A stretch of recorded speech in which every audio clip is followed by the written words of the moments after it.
Ko se odločiš za osebnostni razvoj, delaš na sebi, hodiš po svoji poti, osredotočaš se nase in dosegaš ter poskušaš ohranjati visoko vibracijo. Kadarkoli ti to uspe, je to dejansko, morda misliš, mali korak, v resnici je pa to kvantni skok.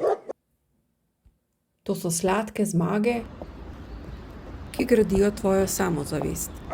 Pomembno na tej poti je sledeče.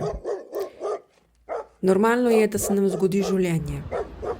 In s tem mislim na situacije, izzive, v narekovaju probleme tudi. Od nas je odvisno, ali se bomo pri vsaki taki situaciji osredotočali na ta lajež v ozadju. Ali pa bomo suvereno še naprej hodili po svoji poti, se osredotočali nase in še naprej dosegali in ohranjali svojo visoko vibracijo. To je odločitev, ki jo lahko sprejme vsak posameznik. Moj predlog bi bil, da si odgovorite samo na sledeče vprašanje.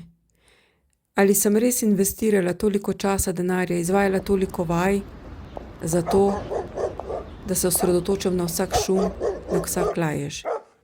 Bodite pomembni sami sebi, delajte na sebi, bodite motivirani in rajši se osredotočate nase in na sladkosti pri osebnostnem razvoju.